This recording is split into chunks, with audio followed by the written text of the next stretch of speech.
बिस्मिल्लाहिर्रहमानिर्रहीम।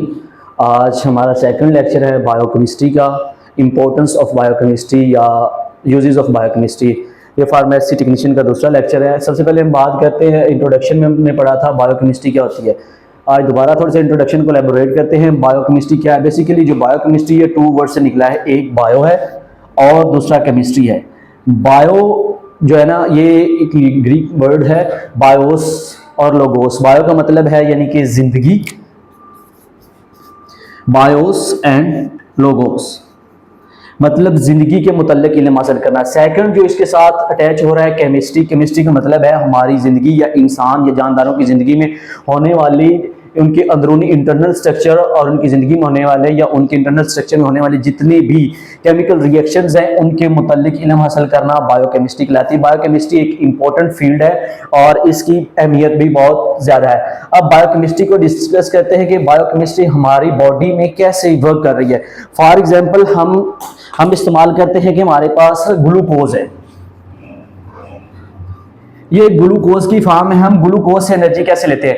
जब ग्लूकोज की ग्लाइकोलिसिस की जाती है, ग्लाइकोलिसिस का मतलब है हम इस ग्लूकोज को कर रहे हैं ब्रेक डाउन। जब हम इस ग्लूकोज को ब्रेक डाउन करते हैं तो इसके नतीजे में हमें एनर्जी हासिल होती है in the form of ATP. तो हम इस एनर्जी एटीपी एनर्जी को अपनी जिंदगी के आमाल सर अंजाम देने के लिए यूज करते हैं। एटीपी एनर्जी का मतलब है एडिनोसिन ट्राइफॉस्फेट एनर्जी। ये था हमारे बायोकेमिस्ट्री का मतलब, ये उसकी एग्जांपल थी ग्लूकोज। ग्लूकोज कैसे हम ग्लूकोज की ग्लाइकोलाइसिस करते हैं, मतलब उस ग्लूकोज को ब्रेक डाउन करते हैं और उससे एनर्जी हासिल करते हैं। वो जिस फॉर्म में एनर्जी होती है उसको हम एटीपी बोलते हैं, एडिनोसिन ट्राइफॉस्फेट एनर्जी। हम अपनी जिंदगी के तमाम अमाल जब कोई भी होगा, मूवमेंट हो रही, कोई भी काम करने, उस एनर्जी को हम यूज करते हैं। सेकेंड जो थिंग आज हमारा मेन जो काम था वो था इंपॉर्टेंस ऑफ बायोकेमिस्ट्री।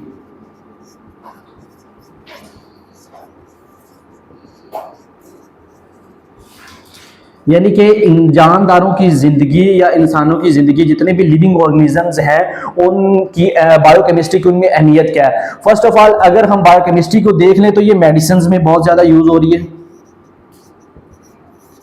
मेडिसिन में जितने भी फार्माकोलॉजिस्ट हैं न्यू मेडिसिन डेवलप करते हैं हमारी बॉडी पे या इंसानों की या जानदारों की बॉडी पे उनके क्या असरात हैं, उन मेडिसिन ऐसी मेडिसिन तैयार करते हैं, उनका हमारी बॉडी पे क्या इफेक्ट है। जितनी भी डिजीजेस आ गई हैं उनको डायग्नोसिस किया जाता है, फिर डायग्नोसिस के जरिए उन बीमारियों को पता लगाया जाता है, उनके लिए वैक्सीन और मेडिकेशन तैयार की जाती है। सेकेंड जो इसका चीज आ रही है वो आ रही है genetic engineering. Genetic engineering basically है क्या? जेनेटिक इंजीनियरिंग एक सेपरेट है बायोकेमिस्ट्री की फील्ड, लेकिन इसका एक सेपरेट और एक वसी तरीन तजर्बा है जो जेनेटिक इंजीनियरिंग है। जेनेटिक इंजीनियरिंग का मतलब मेन बात यही है कि जेनेटिक इंजीनियरिंग से हमने एक जीन्स को किसी भी एक स्पीशीज से एक जीन्स को सिलेक्ट करना है। हमने दूसरी स्पीशीज, एक स्पीशीज होगी डोनर होगा हमारे पास बेटा और एक होगा एक्सेप्टर होगा। जो डोनर होगा वो अपना एक जीन्स को डोनेट करेगा और वो एक्सेप्टर के पास जाएगा। एक्सेप्टर होगा उसके पास या तो उसका जीन्स खराब होगा या उसका किसी भी बॉडी का, उस ऑर्गेनिज्म का कोई भी बॉडी का पार्ट खराब होगा, उस जो डोनर होगा वो एक जो जीन है वो उसको दे देगा और दूसरे की बॉडी के साथ उसको रिपेयर कर देगा। सेकंड थर्ड मोस्ट हम एक और चीज इसकी बात कर लेते हैं। हमारे पास ये तो जीन थेरेपी में आ गया। इसके बाद हमारे पास बायोकेमिस्ट्री का क्या किरदार है? वो बेटा हमारे पास बायोकेमिस्ट्री किरदार है एग्रीकल्चर में। अब एग्रीकल्चर हम सारे के सारे जितने भी इंसान हैं या फार्मिस्ट हैं वो इंसान वो जदीद दौर से गुजरे। एग्रीकल्चर में बायोकेमिस्ट्री का बहुत किरदार है। हम एग्रीकल्चर में पेस्टिसाइड्स और इतनी महंगी महंगी स्प्रे खाद्य वगैरह बना के हमारे एग्रीकल्चर सेक्टर को बहुत ऊपर लेके जा सकते हैं। एग्रीकल्चर के मेन जो किरदार है वो पेस्टिसाइड्स में। हम ऐसी अद्वियात बनाते हैं कि हमारी फसलों को बीमारियां वगैरह लायक हो जाती हैं। अकॉर्डिंग टू बायोकेमिस्ट्री के उसूल का इस्तेमाल करते हुए जदीद तरीके से हम पेस्टिसाइड्स बनाएंगे। उन पेस्टिसाइड्स को हमारी जो फसलें हैं, क्रॉप्स हैं, उनके ऊपर अप्लाई करके जितनी भी बीमारियां वगैरह उनसे बचाया जा सकता है और जो हमारी लाइफ टाइम प्रोडक्शन है, हमारी फसल की प्रोडक्शन है, उसको बेहतर से बेहतर किया जा सकता है। इसके बाद जो अगला स्टेप है वो हमारा फोरेंसिक साइंसेस में आ गया। बायोकेमिस्ट्री की बहुत इंपॉर्टेंस है फोरेंसिक साइंसेस में। हम इससे किसी भी इंसान की डीएनए को मैच कर सकते हैं। फॉर एग्जांपल हमारे किसी भी जगह पर कोई भी वाकया रूनुमा हो, कोई भी इंसिडेंट हो चुका है, ठीक हो गया, तो उस इंसिडेंट में जितनी भी फाइल कोई डेथ हो जाती है, कोई भी क्राइम सीन हमारे पास आ जाता है, उस क्राइम सीन का पता चलाने के लिए कि उसे किन अफराद ने या किन लोगों ने ये क्राइम सीन किया है, तो बाय द फोरेंसिक साइंसेज हम उनके फिंगरप्रिंट्स की मदद से with the help of biochemistry हम फोरेंसिक साइंस की मदद करके वो जो कि जिन लोगों ने ये चीज की है, क्राइम किया है, उन लोगों के कैसे किरदार तक पहुंचा सकते हैं, उनके पकड़ में। फिर इसके बाद डीएन आ जाता है, डीएन से लोगों की मैचिंग की जाती है। फिर इसके बाद लेबोरेटरी टेस्टिंग आ जाता है हमारे पास। मेन चीज फोरेंसिक साइंस के बाद एक लेबोरेटरी टेस्ट भी होता है। लेबोरेटरी टेस्ट की मदद से हम इंसान में मौजूद जितने भी बायोमॉलिक्यूल्स हैं या जितनी भी हम उनके बॉडीज में शुगर लेवल्स हो रहा है या कोई भी उनके बीमारियां जो उनको डायग्नोसिस का पता चलाने के लिए उनके टेस्ट वगैरह करके हम जो है ना बायोकेमिस्ट्री की मदद से उन चीजों का पता चला सकते हैं।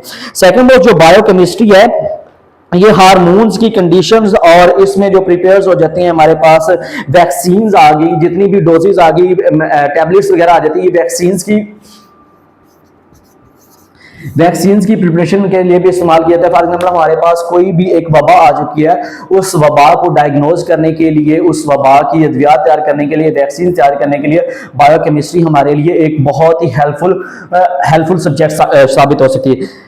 इसके बाद हमारे पास जो है बायोकेमिस्ट्री इन्वेस्टिगेट करती है रेमेडीज को, डिस्कवरी ऑफ बायोमॉलिक्यूल्स को, डेफिशिएंसी ऑफ रिस्क वगैरह को, जितनी भी चीजें हैं इसको इस्तेमाल करने के लिए इस्तेमाल किया जाता है। ओवरऑल जो बायोकेमिस्ट्री है ये इसकी बहुत इंपॉर्टेंस है हमारी लाइफ में, हमारी जिंदगी में जितने भी अमाल हो रहे हैं हमारी बॉडी में, जैसे हमारा पसीना हमें आ रहा है, उसके ग्लैंड्स कैसे बन रहे हैं, हमारी बॉडी, हमारा लीवर है वो कैसे काम कर रहा है, स्टमक है, हम कोई भी चीज खाते हैं, हमारा जो स्टमक है उसमें हाइड्रोक्लोरिक एसिड होता है, हमारी बॉडी में जैसे खुराक जाती है उसमें जर्म्स वगैरह होते हैं, तो वो हमारे बॉडी जर्म्स, जितने भी जर्म्स होते हैं हमारे स्टमक में, बाय फूड हम उनको या फूड सप्लीमेंट लेते हैं तो हमारी फूड के साथ कुछ जर्म्स होते हैं, उन जर्म्स को जब हमारा मैदा हाइड्रोक्लोरिक एसिड के साथ शामिल होकर डाइजेस्ट करता है, वो भी एक केमिकल रिएक्शन हो रहा है। तो ये सारा का सारा जो इसकी इंपॉर्टेंस में आ जाती है, हम बायोकेमिकल्स को, बायोकेमिस्ट्री को यूज करके बहुत हद तक अपनी लाइफ को बेहतर से बेहतर बना सकते हैं।